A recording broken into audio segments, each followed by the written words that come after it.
السلام عليكم، عاملين ايه؟ يا رب تكونوا دايما بخير وفي احسن حال يا رب. اهلا بيكم من جديد مع قناتي اشراقة سعيدة. وصفتنا النهاردة هي زي ما انتم شايفين كده الحجازية الاسكندراني، من الوصفات اللي بتكون مناسبة للشتاء مع فنجان شاي. بتفرق قوي في الجو البارد ده لان القرفة بتدي دفى وطاقة للجسم. وهي طريقتها سهلة جدا ومكوناتها مش كتير. بتكون ناشفة وحلوة كده وخفيفة على المعدة. بتمنى تشوفوا الفيديو للاخر وتدوسوا لايك لانه ان شاء الله هيعجبكم جدا، وهتقوموا تجربوها باذن الله لانها سهله وبسيطه جدا، واكيد هتعتمدوا الطريقه دي. لو بتشوفوا الفيديو لاول مره، انا اسمي اسماء وقناتي اشراقه سعيده. اتمنى تنوروني بسبسكرايب او اشتراك عشان يوصلكوا كل جديد على القناه. وكمان احب اشوف ارائكم في التعليقات، دي حاجه هتسعدني جدا. يلا بينا نصلي على رسولنا الكريم عليه افضل الصلاة والسلام، ونبدأ ونشوف هنعمل الوصفة بتاعتنا ازاي.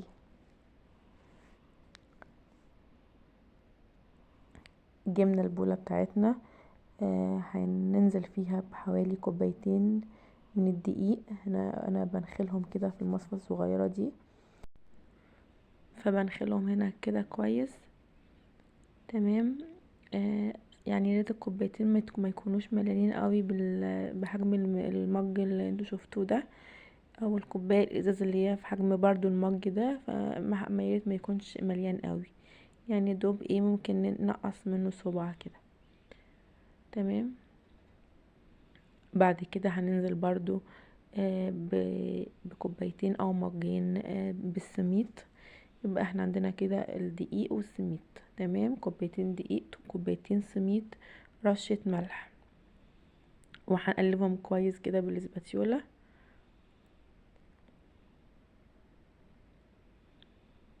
تمام. بعد كده جبنا حوالي معلقة بيكنج باودر، برضو نقلب كويس. دي مع المقادير الجافة، يعني هي المقادير بسيطة وسهلة والطريقة حلوة، فإن شاء الله هتعجبكم وهتجربوها. خدنا بقى كده شلناهم كده على جنب. وجبنا في بولة صغنونة برضو كده حوالي نص كوباية لبن، ومعلقة خميرة، وده حوالي كوباية سكر مش مليانة قوي برضو. تمام. وهنبدأ ان احنا نقلبهم كويس كده مع بعض. تمام. على فكرة اللبن بيكون دافي سنة او دافي حاجة بسيطة كده. بنقلب بقى نقلبه مع الخميرة والسكر. هنا بنحاول ان احنا ندوب السكر قوي كده ونسيبهم على جنب شوية. بنرجع تاني للمقادير الجافة بتاعتنا. ضفنا عليها حوالي كوباية سمنة على زيت. تمام.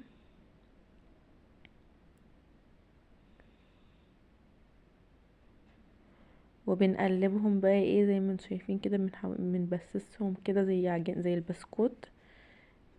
بنبسهم كده بايدينا. تمام، بحيث ان هو يتشرب الايدام او السمن كويس كل مقدار الدقيق اللي عندنا او المقادير الجافة اللي عندنا. تمام. بنفركهم قوي كده كويس كده بايدينا. بعد كده بنجيب بقى كمية اللبن اللي عندنا اللي هو تقلي فيها الخميرة، وبننزل على على المقادير بتاعتنا هنا، على اللي هو الدقيق بالسمنة.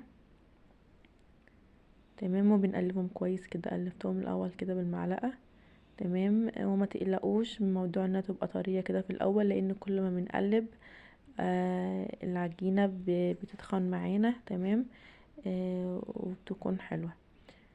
فما تقلقوش من موضوع ان احنا مثلا هنحط المقادير السايلة مرة واحدة وبعد كده هنلاقيها طرت. لا لا، احنا مع التقليب بتكون ايه بتنشف معانا وبتبقى بتدينا القوام المظبوط يعني. تمام. هنا استخدمت بقى كده ايدي، وبدأت بقى ان انا اعملها كده بايدي، الفها كويس كده بايدي. تمام. نفضل نقلب فيها نلتها كويس كده زي ما بيقولوا، او نعجنها كويس قوي كده بايدينا. تمام. وبعد كده بقى احنا هسيبهم في البولة وايه. بصوا هنا انا حاولت اجرب اوريكم العجينة بتبقى عاملة ازاي. حلوة، كانت ريحتها حلوة قوي، ومظبوطة وطرية. شايفينها؟ بصوا لحد ما نلاقيها كده مش بتفرول معانا.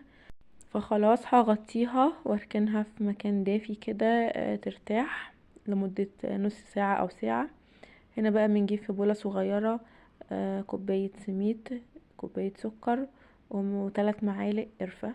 تمام، حوالي كده 3 معالق قرفة، ونقلبهم كويس مع بعض.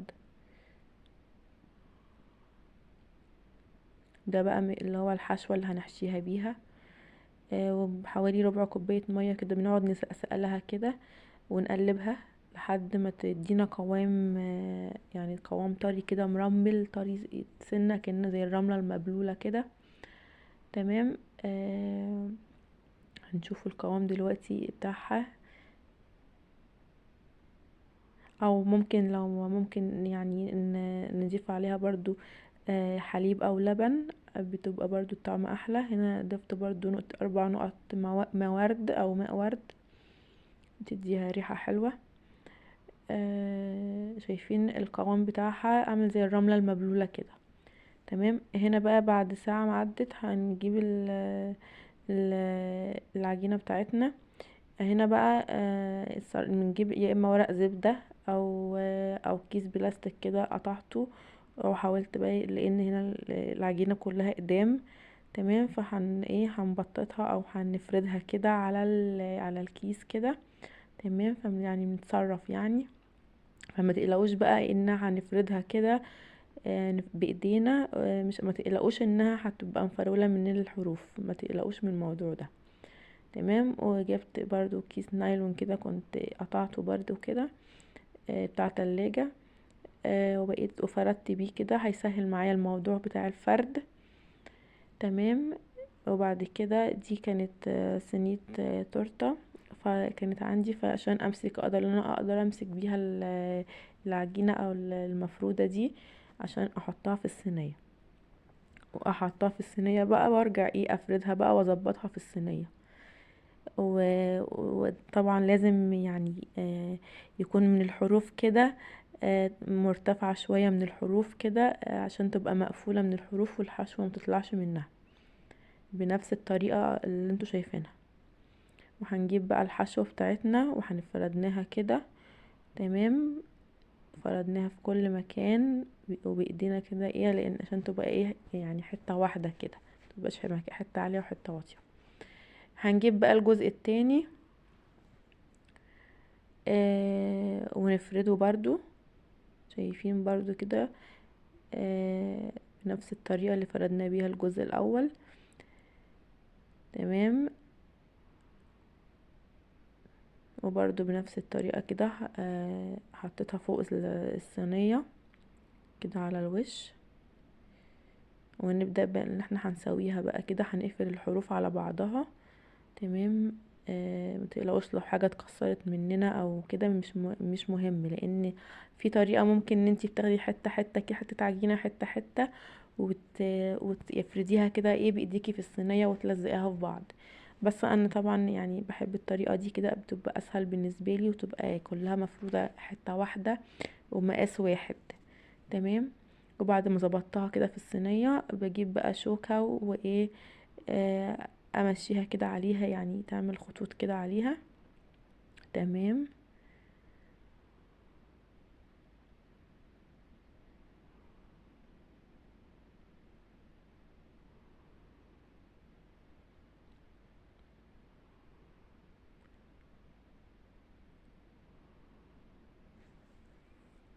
وبجيب بقى السكينة كده واقطع يعني بخلف خلاف كده، فاهمين اللي هي تقطيعة الحجازية المعروفة.